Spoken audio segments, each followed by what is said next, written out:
Welcome to the Common Man Football Show. My name is James Coburn, and today's episode, we're talking about the Tennessee Titans 2019 NFL Draft Analytics Review. In this video, we're going to be going pick by pick, going over all the relevant data to the draft picks of the Tennessee Titans to see what their potential is in the long run based on data. If you're new to the channel, new to the work that I do, all terms and definitions will be in the description.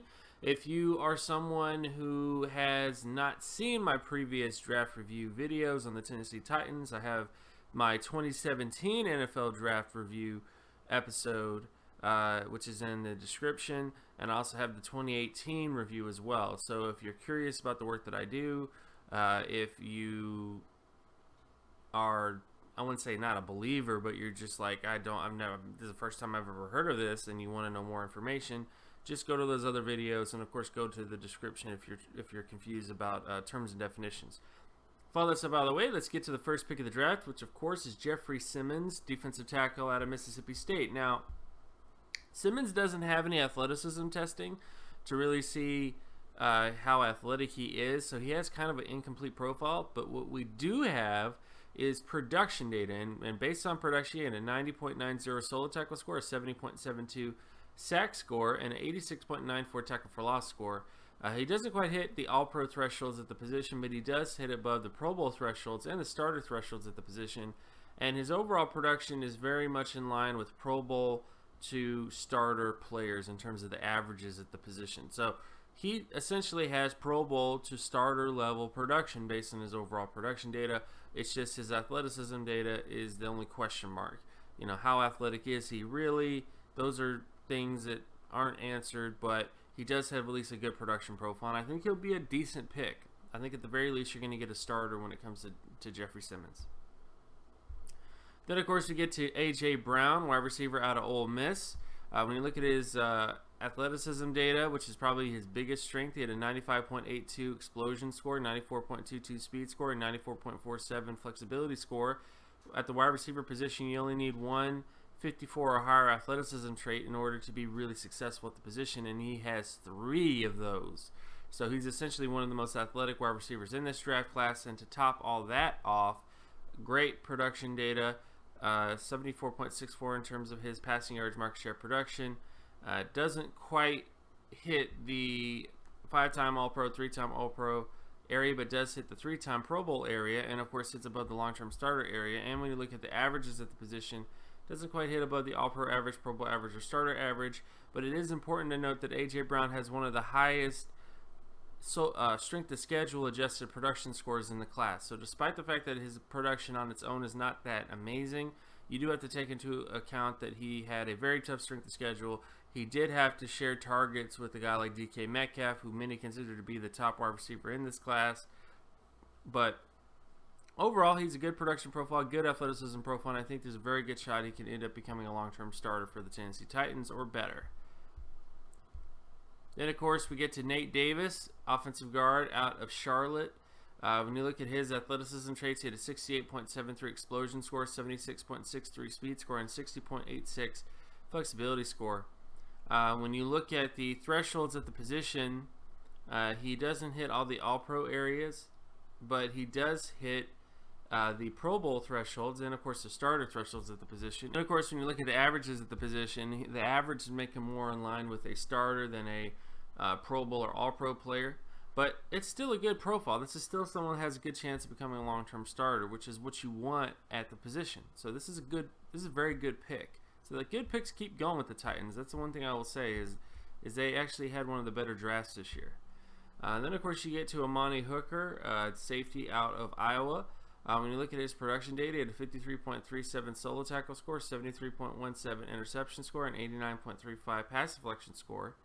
When you look at his data, when you look at strong safeties, he doesn't quite hit the All-Pro thresholds or the Pro Bowl thresholds. When you look at the averages, he doesn't quite hit near the Pro Bowl average or the starter average. Just when it comes to his solo tackle data, and in many ways, Amani Hooker has sort of a free safety-like profile. So even though he is a big safety, very powerful, explosive safety, which you're going to see in a little bit, his production is more in line with like a free safety type, which the Titans already have a free safety type in Kevin Byard, if you will, but definitely a good profile for Hooker based on production if you look at him as a free safety.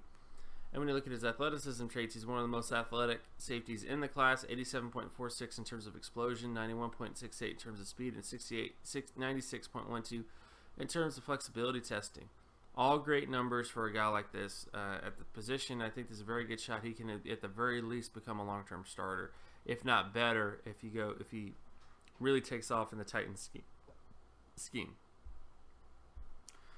Then, of course, we get to Trevon Wesco, tight end out of West Virginia. When you look at his production data, 34.64 in terms of passing yards, market share production. Doesn't hit the All-Pro threshold, but does hit above the Pro Bowl threshold. But his biggest issue is in terms of the averages of the position. Nowhere near the All-Pro average, Pro Bowl average, or starter average. So his production is definitely not that great. Then, of course, when you look at athleticism data, he has good but not great athleticism traits. 73.08 in terms of explosion, 50 in terms of speed, and 72.07 in terms of flexibility for his size. Speed traits-wise, he's nowhere near the All-Pro, Pro Bowl area in terms of his speed score. And when you look at the averages of the position, he's nowhere near the averages that he needs to be in terms of a starter. But he could be a good sort of backup player, someone that kind of is in the rotation and, kind of does this thing. I'd be very surprised if he goes on to become like a star-type tight end, but definitely someone that has some potential and some athletic ability to him. Then, of course, we get to DeAndre Walker, the linebacker slash edge. I consider him to be more of an edge rusher type or pass rush type linebacker. And as a pass rush like linebacker, based on his production, he had a 51.22 solo tackle score, 79.57 sack score, and 69.92 tackle for loss score. Doesn't quite hit the All-Pro threshold. Does hit above the Pro Bowl threshold when it comes to his sack and TFL data, but his solo tackle data doesn't quite hit the Pro Bowl area. And when you look at the averages of the position, doesn't quite hit the All-Pro averages or all the Pro Bowl averages, specifically when it comes to solo tackle data. When it comes to DeAndre Walker, I don't see someone that is going to be a crazy, ridiculous type player on the team, but he's just a really good football player.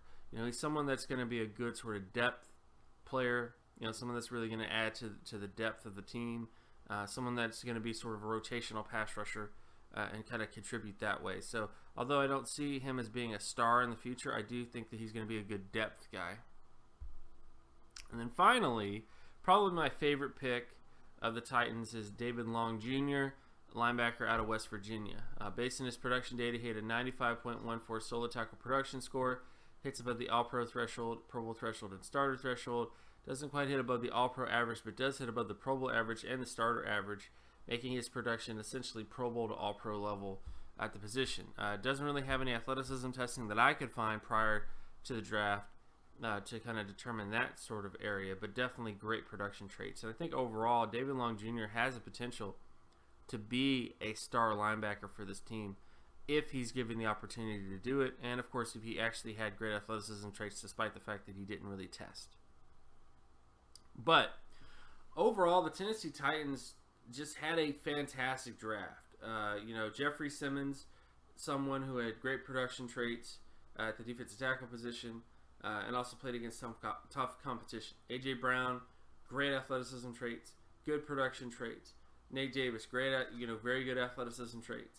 Amani Hooker, great athleticism traits with good production traits. So every single player that they drafted, for the most part, has the traits that you're looking for, at least on paper, to go on to become very good players on this team. And I think that this is just another, the Tennessee Titans are just good at the draft. There's no other way to say it. Now, of course, the quarterback position's been a bit of a sore spot, but if you're talking about building up this defense, if you're talking about building up the offensive line positions and those other sort of positions, the Titans have been better than a lot of teams in terms of doing those types of things in the draft. And I think this is just another example of the type of team that you should be seeing in the future. This is going to be a tough, very offensive line heavy driven team with great defense. And I think that's the type of team that they're building. And I'm going to be very excited to see what that looks like on Sundays. So if you're new to the channel, again, you can check out my other work at draftcoburn.wordpress.com. You can also follow me on Twitter at Geometrics.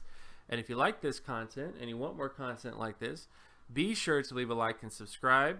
Share this video as well with anybody that you know. Hit that notification bell in case you want to be reminded when another video of mine drops. Check out the 2019 NFL Draft Analytics Guide. And if you become a Patreon subscriber today, which link is in the description, you will get the 2019 NFL Draft Analytics Guide for free.